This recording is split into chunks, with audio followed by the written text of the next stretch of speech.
Run that.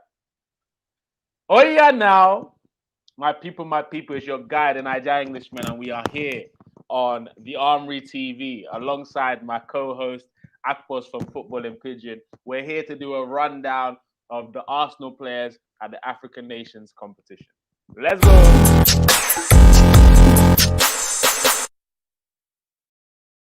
Okay. Like you got, I'm surprised I'm wearing this shirt today, and I'm smiling, happy, and excited because we all saw the nonsense that we did last night.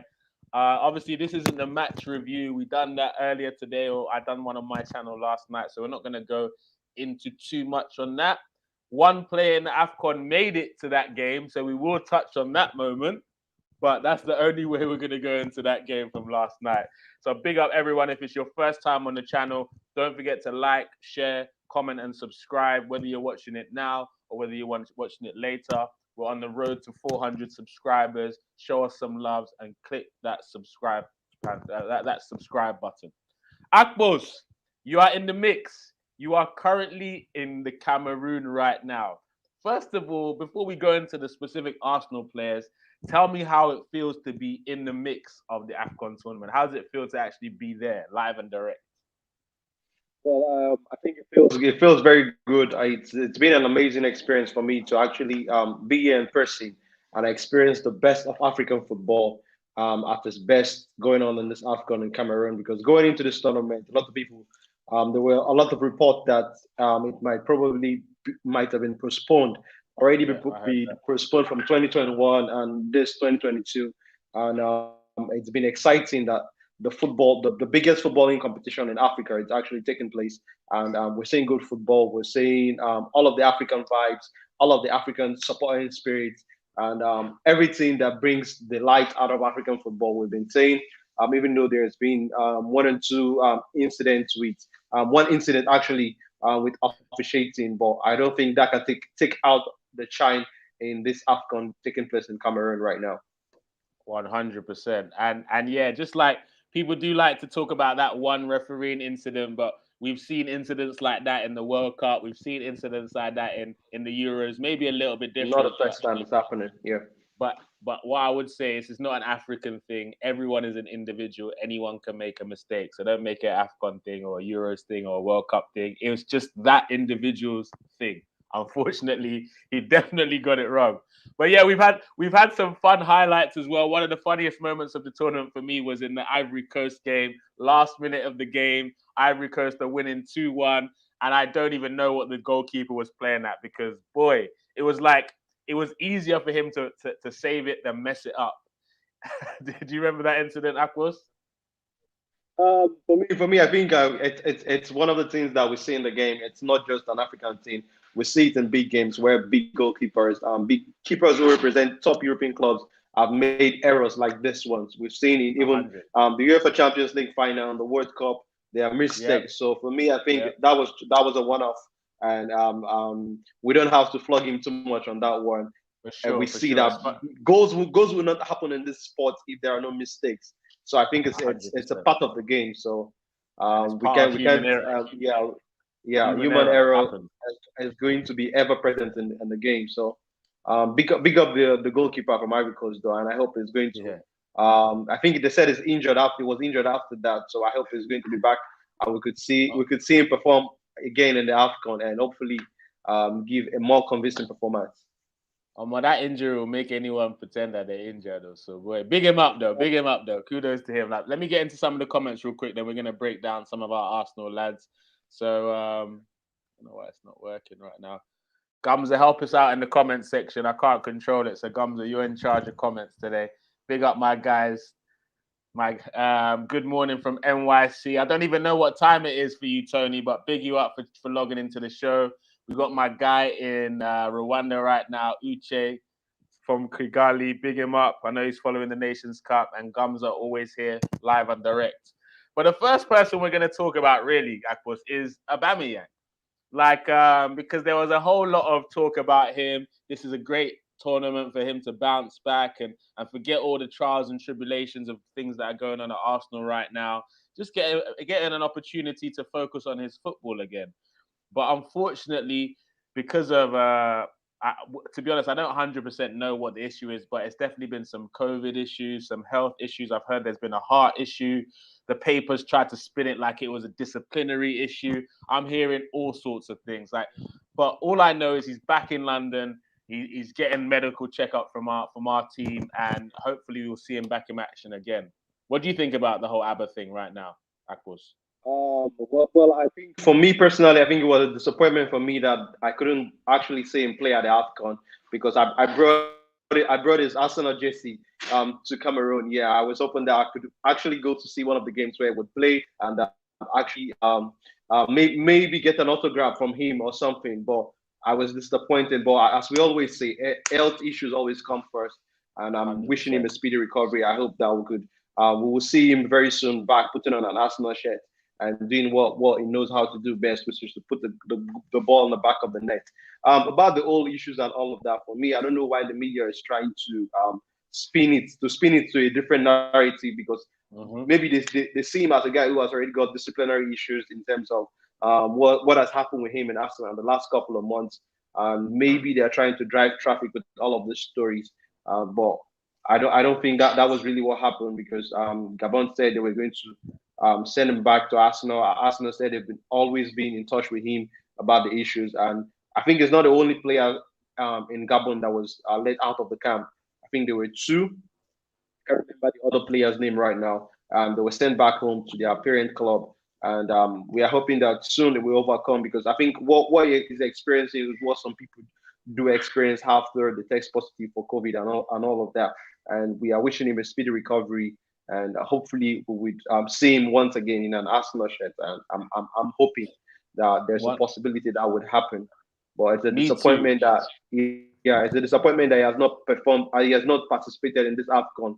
And one thing I want to commend the Gabon national team for is the fact that their biggest player, their striker, has not been did not take part in the tournament. But I need to Not pick up one those minute. guys. I saw some of their games on TV, and I was impressed with how well they're playing without their star players. So big up the Gabon national team, Big up and I'm Gabon. wishing them all. No, Yeah, nobody expected them to qualify without Aubameyang, but they found a way to make it work.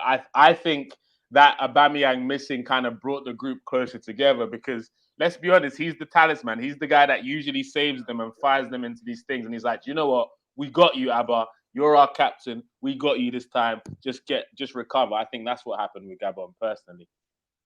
you're But right. as you You're said, I would love to see him back in an Arsenal shirt because there's no one that can tell me that Abba couldn't have made a bit of a more of a difference last night than Eddie and Ketia. Nobody, no Arsenal fan or no football fan can tell me that personally. I don't know if Akpos is still there or he's frozen, lost in the Aubameyang sauce right now. But when he comes back, we'll continue. But guys, first of all, like Aubameyang wasn't there, but let's talk about some of the players that actually participated in Gouda Gumza. Eddie's always involved. I don't want him to pick up any of our calls. He needs to take himself off to Aston Villa, Brighton, Crystal Palace, wherever it is, man. He has no place in the Arsenal squad anymore. Big up Eddie because he came from the academy, but he's just not Arsenal level. But yeah, let's get into some of the players. So El Neni, Mohamed El Neni, he was unfortunately in a group with Niger, the Super Eagles. So he was already fighting a losing battle in that situation. But El Neni, if you watched him play in those 3 games, he did El Neni things. The first game was against Nigeria. Obviously, he was destined to lose that game because the Super Eagles are just superior. We kept. Apparently, it took 3 days for the Egypt camp to find Mo Salah because he day inside Ekong's pocket. He even took him home overnight and finally released him for the second game, which Egypt actually won 1-0 and Salah scored the goal. So big up Ekong for releasing Salah from his hold.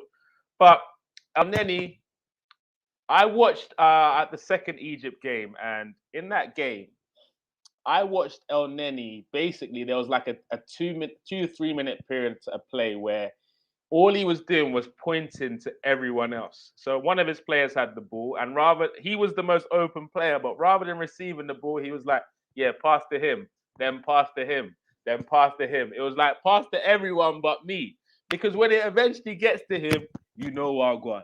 L sideways, sideways, sideways. Always to the side or to the back. He's not a progressive player. He does what it says in the tin. He keeps it simple. He doesn't take risks, so he doesn't make any examples. He doesn't really create attacks. All he does is a lot of covering. And for the Egypt team, he's part of the engine room, so he's doing his job. I mean, the next two games, Egypt won both games, both 1-0 victories, and Al came through as his typical 6.5 out of 10 performance. He's done all right. He's not had any assists, not had any goals so far. But at the end of the day, his team have qualified for the next round of the African nations, and Egypt are going to actually be playing against one of his teammates, which is Nicolas Pepe. Let's talk about Nicolas Pepe. And I said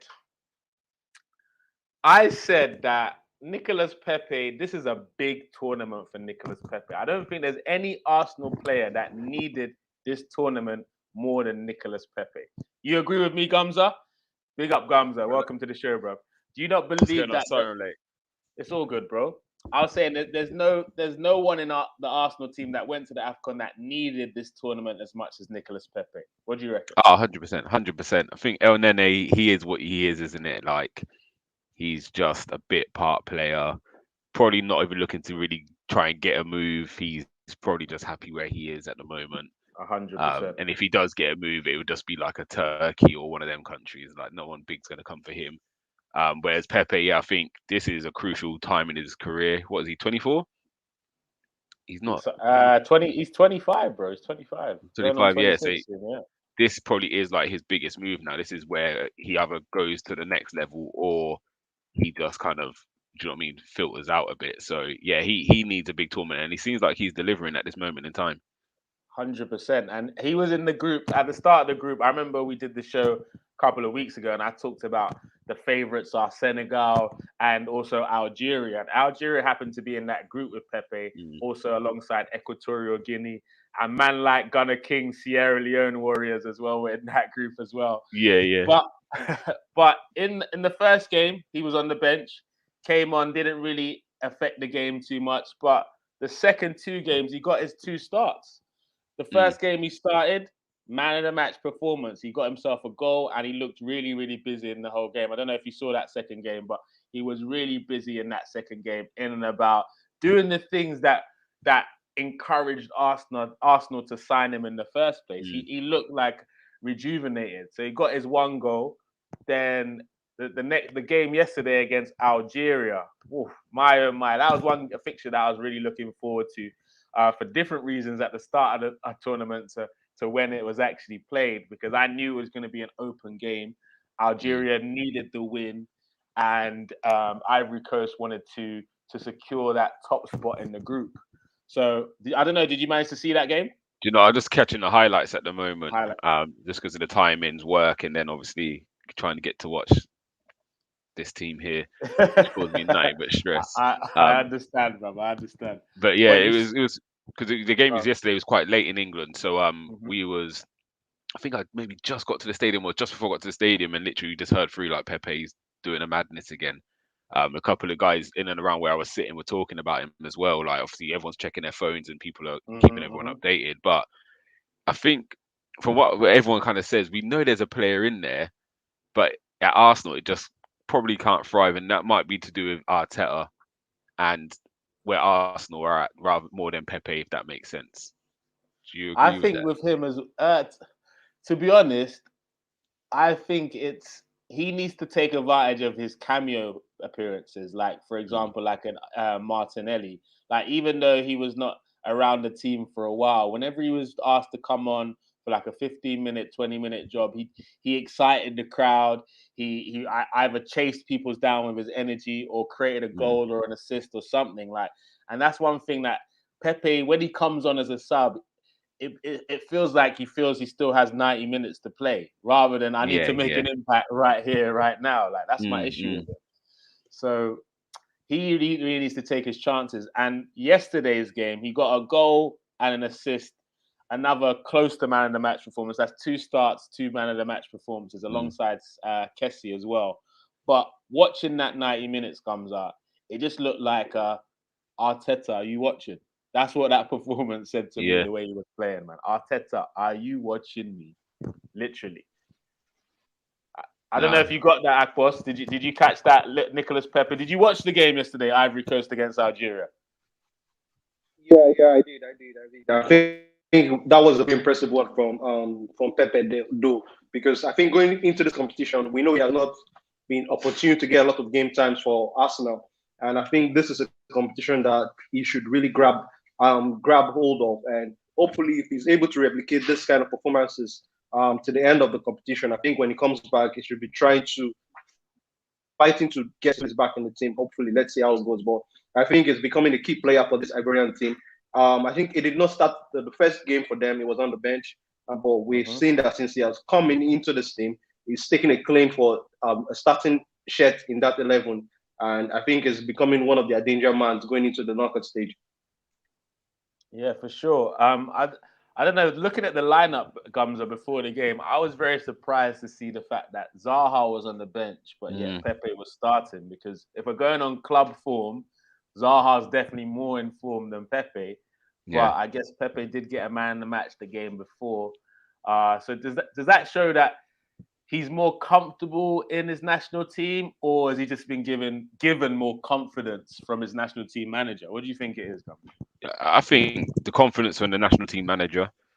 And again, I didn't watch the game, so I don't want to talk out of turn or out of pocket. But we've all said it. There's a player in there, but it's maybe he's getting asked to do the wrong things by Arsenal. And again, it's similar to Aubameyang, where you're asking him to do all this defensive work and then expecting him to be able to do that last bit as well. And Pepe's a man. I think if you build your system in the right way for him, so I think if Pepe was to go to a City or somewhere like that where they're saying just hang out on that right hand side and Beat do your you know what I mean? man. We're gonna leave you isolated one on one. You probably see a different kind of player. Whereas I think Arsenal at the moment it's just not the right fit for him. And I do think confidence does play a big part. If you know someone's gonna, do you know what I mean, back you, even if I make mistakes, I'm not gonna get benched the next week. That makes a big difference, I feel, to your overall performance. And he seems like a player who, if you give him the right confidence, we've seen what he could do at Lille. Do you know what I mean? With a team that's saying we're going to build around you, you're the main man. We've seen what he can do firsthand. So, yeah, I feel this hopefully would spur him on. And I think yesterday's game also showed me that we needed a bright spark. Like watching the game against Liverpool, Saka didn't have his best of games. I think Robertson played him very well. And it's almost like we needed to freshen that up, and there was no one to come on. Do you know what I mean? So. Yeah, so it just shows you the importance of depth and actually having a Pepe who is firing, like it would make a big difference. It really would to our season. So hopefully this would give him some encouragement, and that's what you kind of want from this tournament for him, innit? It's just that belief that he can come back to Arsenal. The weather will get a bit warmer in, do you know what I mean, March time. So hopefully he'll feel up for it a bit more. And yeah, man, I think he's got a part to play to the end of the season. I really do. Same here, especially as you said about how we had lack of ideas last night and lack of options on the bench as well. So having a Pepe in there in the final third could have been something different for those defenders to come up against. I mean, I've seen a few days at times. One, I think on his debut at Anfield, on his first game at Anfield, he really caused Liverpool a lot of problems, especially Van Dijk as well. So there's definitely a player in him. But Akpos, I've got two final questions about Pepe. First of all, do you agree that in this African nations, he looks like he's enjoying his football again? And number two, do you think Ivory Coast have what it takes to go the distance in this tournament? Well, I think in the last couple of games, I think the last two games, he has looked a player who is enjoying himself, who is playing, but with confidence. I think that's a big key for me, because for you to be an attacking player and for you to be effective, you have to believe that when you get in those positions, you can be dangerous. You can hurt other teams, because we've seen him in similar positions playing for the Arsenal, but he has not been this effective. We've seen him in positions where he is down at the right corner. We would be expecting him to take on defenders, cut him with his left foot, and maybe take a shot on goal, but he don't take all of those decisions at the right time, probably.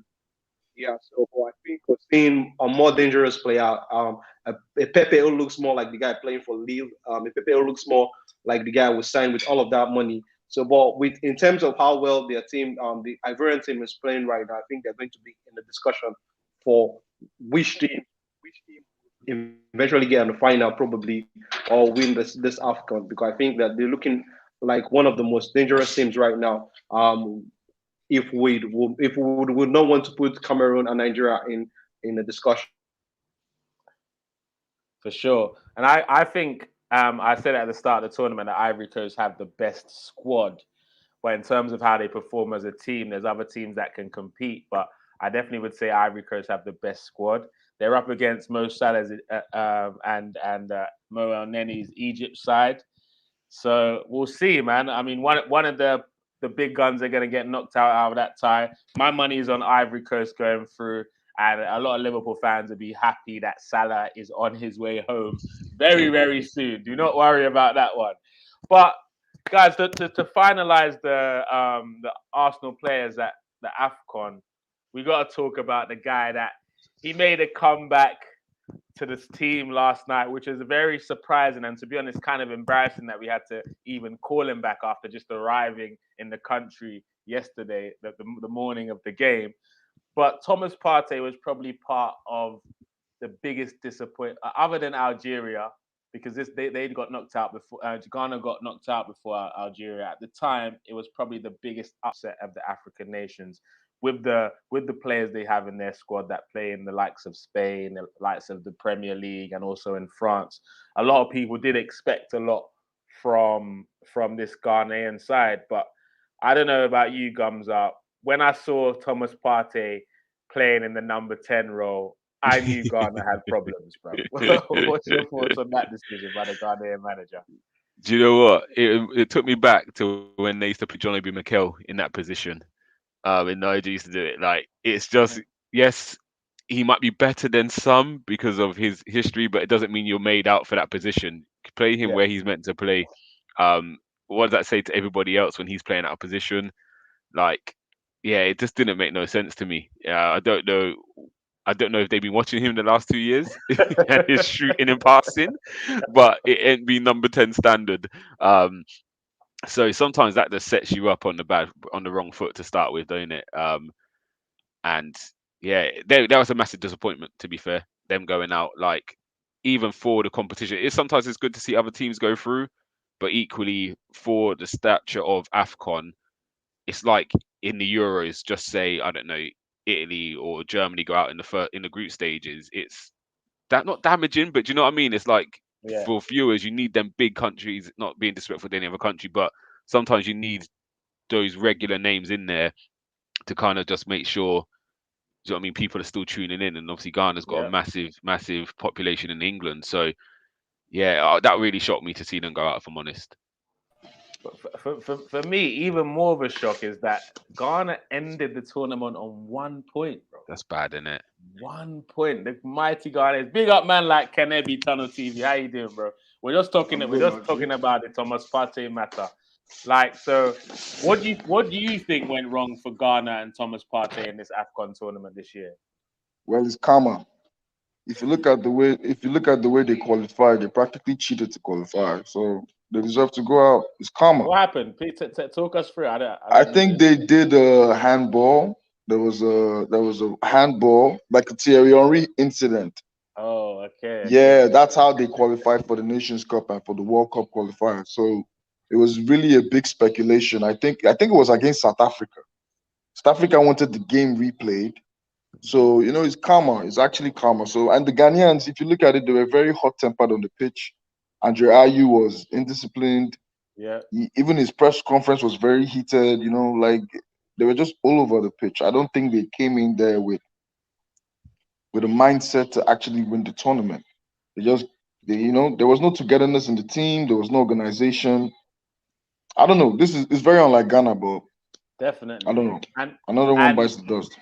And even coming into the last game, like the game against Comoros, even though Comoros did take the 2-0 lead, they looked, that was probably the best game Ghana played in the tournament, and they created enough chances to probably win that game. But what like what went wrong in that game? Like, because they got the 2-2. Oh yeah, they got a red card. IU got sent off after they went 1-0 down. Do you think it was a red card?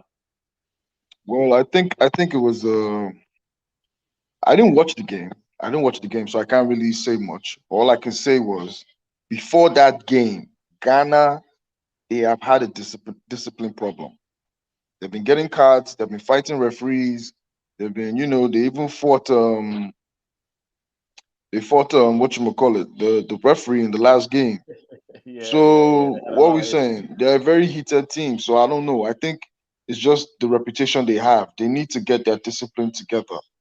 You know? And we're gonna talk about. Go on, Gamza. So I was gonna say, do you reckon they need to reset now? You look at the team and probably it's been together quite a long time, and it's obviously you can see in this Yeah, competition it hasn't worked, and we've seen it with other nations where you got to almost break it up and to say, do you know what, Let's like start LU again. brothers now they're getting older, like they're not yeah, delivering. Do we now just yeah. trust the youth coming through and start again and have a fresh start? Like literally get rid of, not saying they're bad eggs, but something's not right in that camp, is it? Like again, for the superstars they have in that team to perform the way they did is, yeah, It's that not this needs a acceptable. restart. I Yeah, was they're gonna definitely even not. say that because it's actually they need a they need refreshments. They need like Mm, a new squad. They need some new blood. Because if you mm, look at this Ghanaian team, apart from Thomas Partey, the Ayew brothers, and I think Mohamed Kudus missed out on this tournament. He's a player that I really like for Ajax. But apart from that, they don't really have any stars. There's no really no I like black I like stars in that team. I like that Selemani though. I like him, man. He's a prospect, left-footed winger. Like he's a prospect. He definitely needs some work, but he's definitely one to watch out for the next few years for sure. But on the whole, in terms of obviously Ghana were disappointing, but Thomas Partey on the whole in that first game as a number 10 I didn't like, but for the rest of the games he managed to come up with 2 assists, and in that Comoros game he was a beast. He was everywhere, defending, attacking, setting up passes, shooting, doing it all. Taking free. He nearly scored a free kick as well, guys. Madness, well, madness, dude. But do you think they just used him in the wrong way in that tournament? And do you think he made a good account of himself overall with his performance in that tournament? Well, I feel the problem with Thomas Partey is Thomas Partey. I think for the last 2 years he hasn't really been playing at the top of his Top of game. his game. Since we signed Thomas Partey has been very flaky in and out of the squad with injuries, not consistent enough for me. Even yesterday, you could see, what he did yesterday. He came on, he got a red card. But I think Thomas Partey, when he was with Diego Simeone, he played under a manager who was a defensive midfielder, who played his role, who told him to do the basics, keep it tight, keep it simple. Strict He has, instructions. do you understand? That's the Thomas Partey we know. That's the Thomas Partey that built that reputation because he played under a system that was very strict, rigid. Now all I see is a midfielder that wants to impress too much. He wants to impress. He wants to be the next Essien. Spray the ball, take Play on your players, yeah, shoot play in, your all sorts. game. Yeah, Play the game that I agree that with that. made that gave you your name because he wants to take free kicks, he wants to take shots, he wants to assist, he wants to tackle. You can't do all that, bro. Yeah, You have to be good at one thing first. So I don't yeah. know. And all those things you listed, we never knew Thomas. We didn't even know Thomas Partey had that in his. I didn't know he could take on players. I didn't know he could Yeah. spray passes, and I was mm. okay with not knowing that because what I saw that he could do, I thought he was a world class DM that will screen the back four well, and that's what he did for Atletico for a number of seasons. Mm, mm, mm. But I guess can it be nicely led us in to close the show? Like, let's just talk about yesterday because I don't know about you, but I was shocked to see Thomas Partey on the bench, considering he came in at 12 noon yesterday. To see him at the bench at the Emirates, were you guys shocked to see him?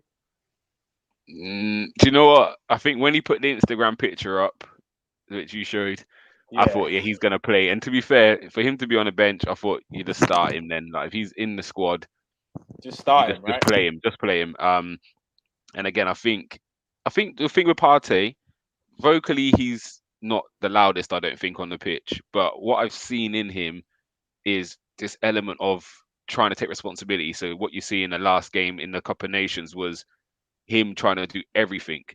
And I Yeah, think I yeah, got that impact when he came on.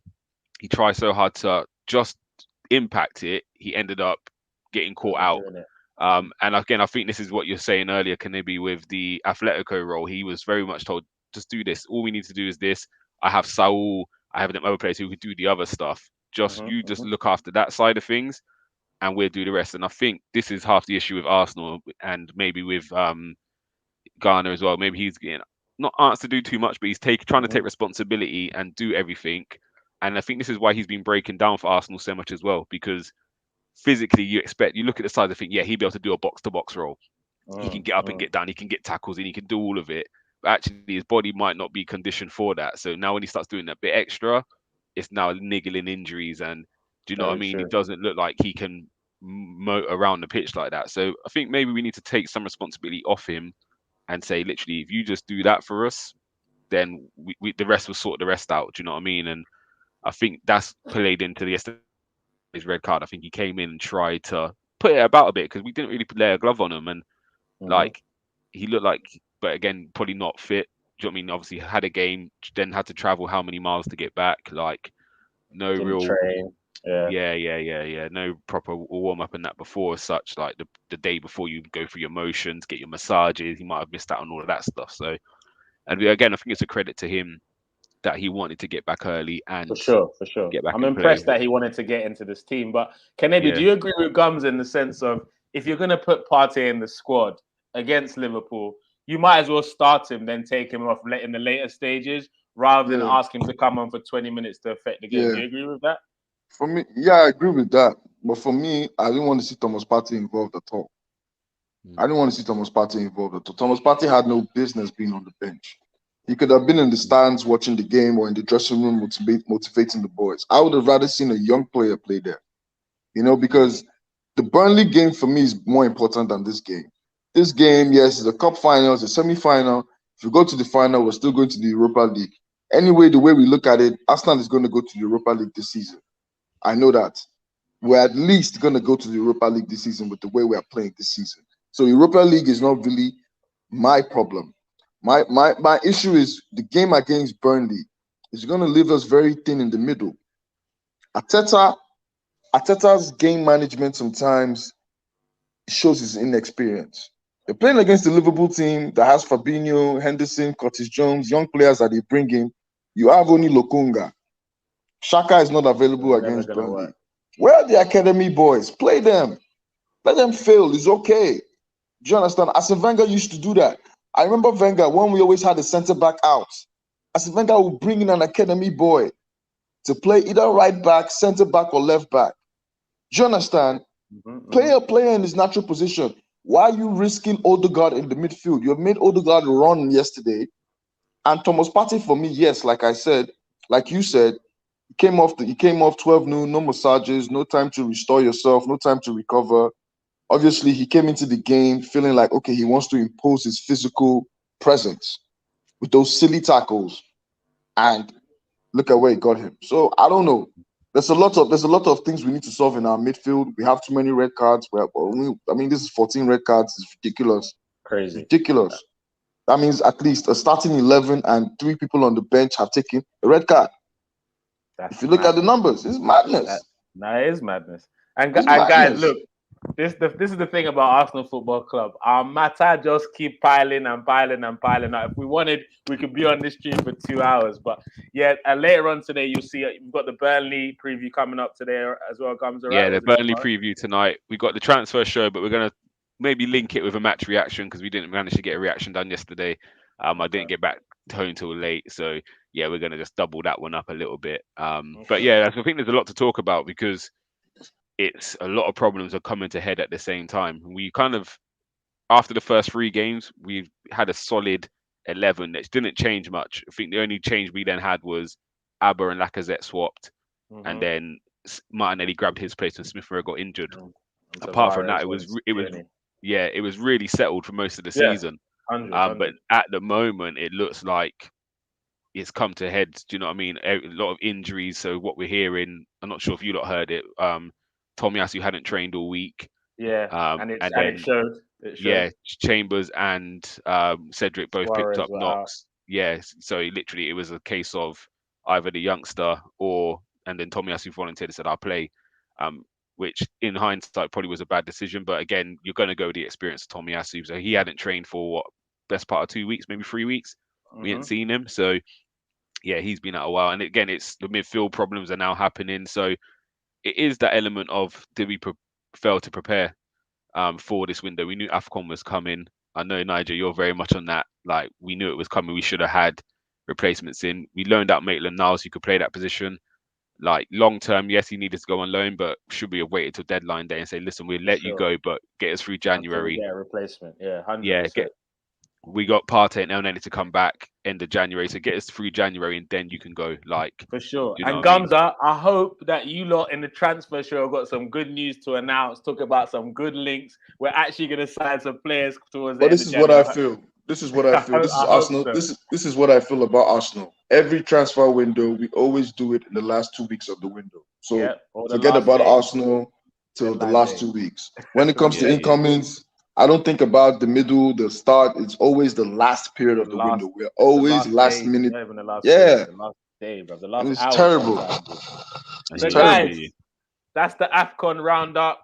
We should be excited because 2 of our players are back in the squad from AFCON, but neither of them are going to be available for Burnley. That's Abba and Partey. We still get 2 players at the tournament.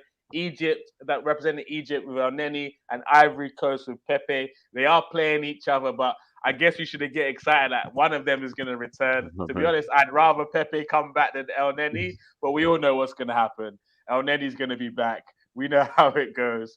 But big up all the Arsenal players at AFCON. Big up everyone in the comment section today. If it's your first time, don't forget to subscribe, like, comment, and share. Catch us for our shows during the rest of today. And hopefully Arsenal does the business against Burnley on the weekend. Thank you very Hopefully. much, guys. Cheers, Have bro. a good day. Peace.